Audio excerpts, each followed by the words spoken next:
Assalamualaikum warahmatullahi wabarakatuh. Perkenalkan, nama saya Angga Prastio, NIM 24060613130116116. Kali ini saya akan membuat sebuah video penugasan praktikum jaringan komputer, yaitu untuk menjelaskan mengenai static routing dan dynamic routing seperti pada modul. Jadi dalam modul ini kita akan membuat suatu jaringan dengan menggunakan dua buah router seperti pada gambar ini, dan dengan ketentuan-ketentuan seperti pada modul. Langsung saja kita ke aplikasi paket tracernya. Untuk mempersingkat waktu, di sini saya telah membuat beberapa perangkat sama seperti yang ada di dalam modul, namun belum saya rangkai menjadi sebuah jaringan. Untuk itu kali ini akan saya lakukan konfigurasi pada masing-masing perangkat. Nah, pada router A di sini kita menggunakan dua buah IP. Langsung kita masukkan.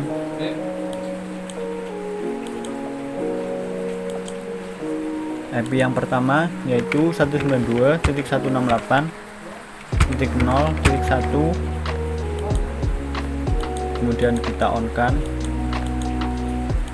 Kemudian IP yang kedua yaitu 192.168.1.1, kemudian kita on kan lagi.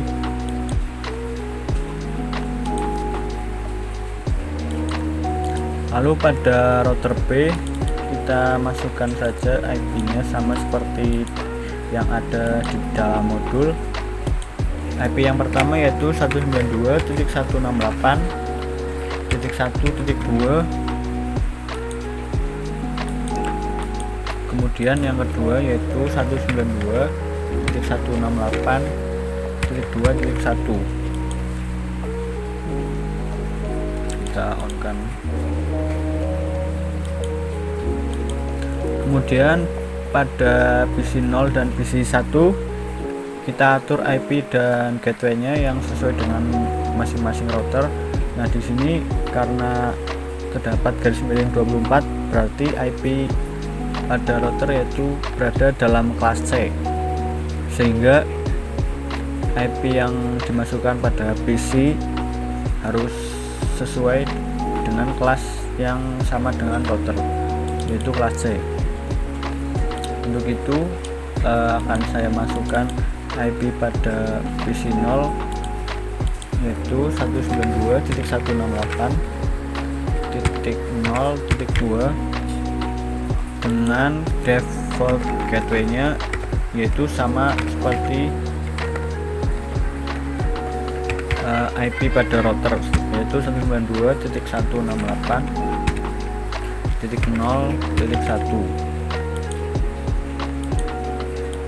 Kemudian pada PC 1 kita lakukan hal yang sama.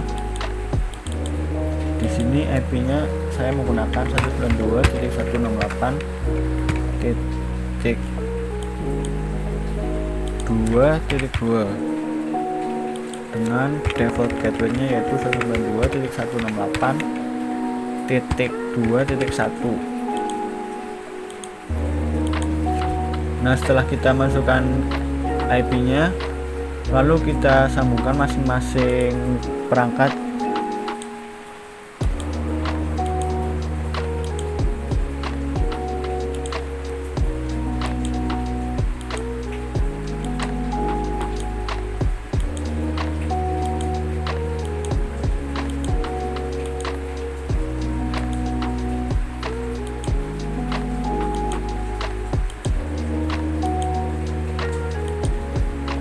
Kemudian kita coba komunikasikan PC 0 dengan router A. Kita coba dari PC 0 dengan router A.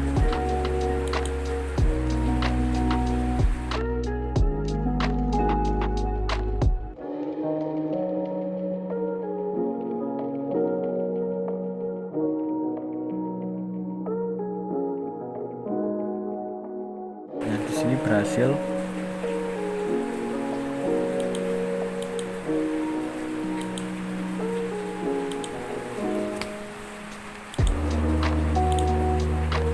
Kemudian PC1 dengan router B apakah berhasil?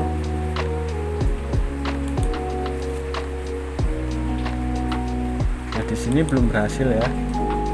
Nah, supaya komunikasi tadi bisa berjalan, di sini kita akan melakukan konfigurasi yaitu pada static IP-nya pada masing-masing router. Di sini pada router B kita masukkan static IP-nya sama seperti pada modul, yaitu 192.168.0.0.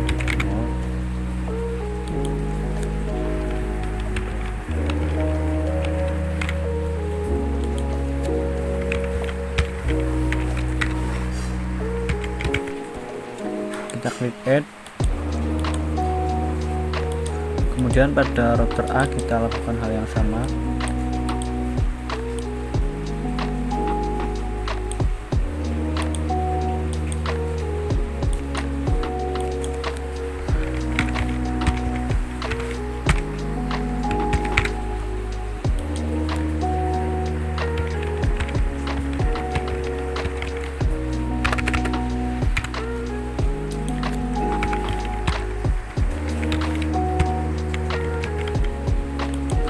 Kemudian kita add.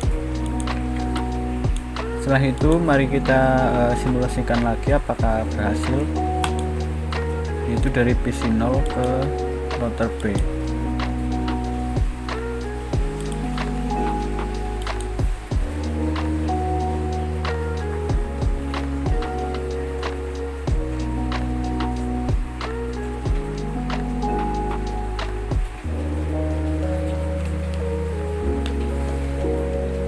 Kemudian kita coba dari PC1 ke router A.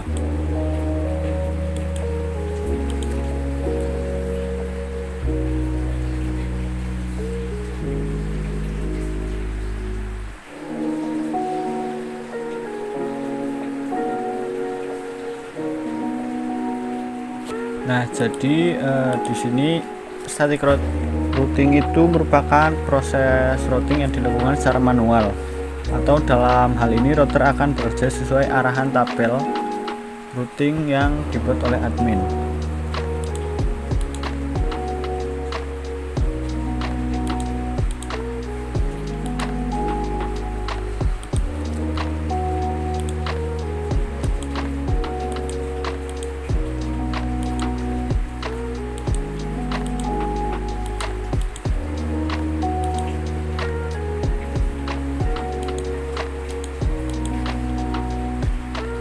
Nah, jadi static routing ini merupakan proses routing yang dilakukan secara manual, atau dalam hal ini router akan bekerja sesuai arahan tabel routing yang dibuat oleh admin. Berbeda dengan dynamic routing, yaitu pada dynamic routing bisa saling berkomunikasi satu sama lain secara otomatis, sedangkan pada static routing itu tidak. Nah, untuk kelebihannya yaitu tingkat keamanannya lebih baik, karena pada static routing ini router tidak bisa berkomunikasi dengan router lain, sehingga mengurangi resiko peretasan melalui jaringan router.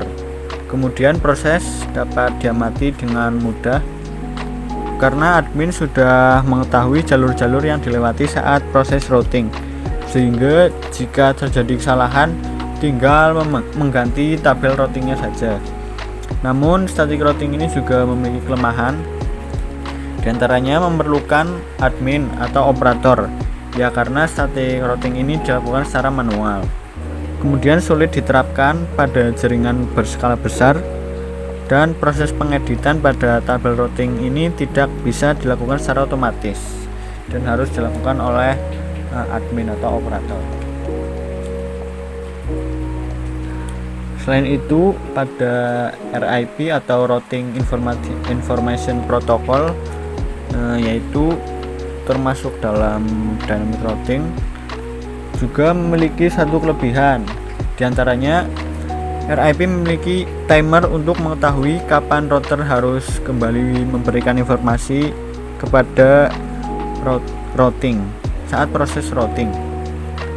Kemudian jika terjadi perubahan pada jaringan sementara timer belum habis, router tetap harus mengirimkan informasi routing karena dipicu oleh perubahan tersebut. Dalam hal ini yaitu mengalami triggered update. Lalu dalam mengatur routing menggunakan RIP ini tidak rumit dan memberikan hasil yang cukup baik, terlebih jika jarang terjadi kegagalan link dalam jaringan.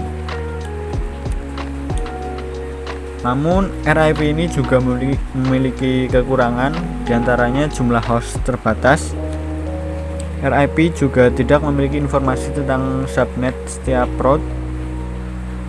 Kemudian ketika pertama kali dijalankan hanya mengetahui cara routing ke dirinya sendiri atau informasi lokal dan tidak mengetahui topologi jaringan tempatnya berada.